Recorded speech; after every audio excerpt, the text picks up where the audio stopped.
this fence starts in the calm Pacific Ocean is where the political turbulence begins. This dividing line separates the United States from Mexico. This place is not seen by most Americans, and most don't know what really goes on here. They don't tell them the dangers of crossing the border illegally. This is the southern border. As we get better at enforcing along the border, the organizations get much more aggressive and much more bold. Jose Hernandez is one of 21,000 Border Patrol agents patrolling the region. Don't know this is where the end of the fence is? This place is ground zero for the international drug trade. We're seeing an increase in cocaine, heroin, methamphetamine. Illegal goods are smuggled in cars, dropped by small planes, and thrown over. So the tunnel went underneath the airport tarmac. Sometimes the contraband is out of plain sight in clandestine tunnels built by cartels. Since 9/11, we have found 60. This is where the Border Patrol filled one tunnel with concrete. The drug problem is constant. Roughly 90% of the cocaine in the U.S. comes from south of the border. Cruzó con él ahorita, ¿no? Agents here have no choice but to keep their guards up. Assaults are a little bit up again this year over last year. Right now we're about 40, and we still have another 6 months left in this year. 75,000 people enter the U.S. through the port of San Ysidro in San Diego every single day. Do you have a passport on you? It is the people without papers who are desperate to get north, and they find a way through, around the barriers, or through them. In 2016, there were 550 cuts in the fences near San Diego alone. Recently on the rise, the number of people attempting to get to the U.S. by boat. From the Pacific to the Gulf of Mexico, there was a border barrier of some sort for 705 miles. Other areas have natural barriers like mountains or rivers. Populated areas can have two or more barriers. On the right is the primary fence. Built in 1995 using material left from the Vietnam War, it is intended to stop vehicles.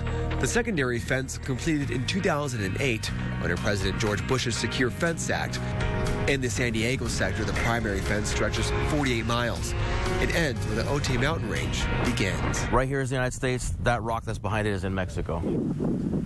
This location is miles from any U.S. city. The left is Tijuana, Mexico. You can easily see the life below, dirt roads, traffic, and the people coming and going from unfinished hillside homes. So you can see here this trail I was mentioning. The trail goes right on the side of the hill, right behind the fence, and it goes right through there. And it just drops down. Some may go up on the hill here, some may go down to the bottom of the canyon. But it's still an area that's how they traveled. During our 20 minutes here, a man with a backpack in hand came out of the hills and approached us. He stopped, then went west along the fence. He may have been trying to cross. People who cross sometimes get lost in the searing desert wasteland, some dying from dehydration or cold. Apprehensions are common. In San Diego sector, we average about 85 people a day. In 2016, 31,891 people were apprehended. That is just in the San Diego sector. This is the first time we've broken 30,000 apprehensions in the last 5 years. 415,816 illegal crossers were apprehended in 2016 nationwide. Texas is now they're experiencing their surge in people crossing the border. Nobody builds walls better than me, believe me. We've been saying for years what we thought we needed. The Border Patrol's union came out in support of President Donald Trump. It was the first time that we had someone that actually considered us the subject matter expert. The president proposed more resources and manpower. Currently, there are just over 21,000 agents. There's actually a legal number that we're supposed to have. We're 1,200 below that. His most controversial and fiercely opposed proposal, the construction of the wall. We want to make sure it's something that's not easily defeatable, something that isn't cut or something that isn't easily climbed over or gone under. The current infrastructure has lights, technology, and agents, but they say they need more. The crux of the bitter wall debate is a $25 billion wall the way to go. President Bush's secondary fence, completed nearly a decade ago, cut apprehension numbers by hundreds of thousands. That we need that infrastructure. A wall is part of that infrastructure. But even with these current fences, the drugs and people continue to flow into the United States. I think our stance on the border is what really made them start using the tunnels more often.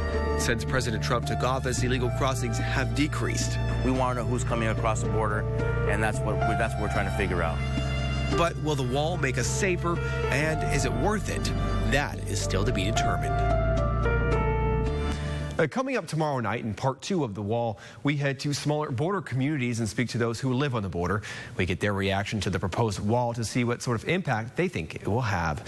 That airs right here on CBS 47 tomorrow night at 11. Reporting in the studio, Joe Moeller, CBS 47 Eyewitness News. And you can catch a rewatch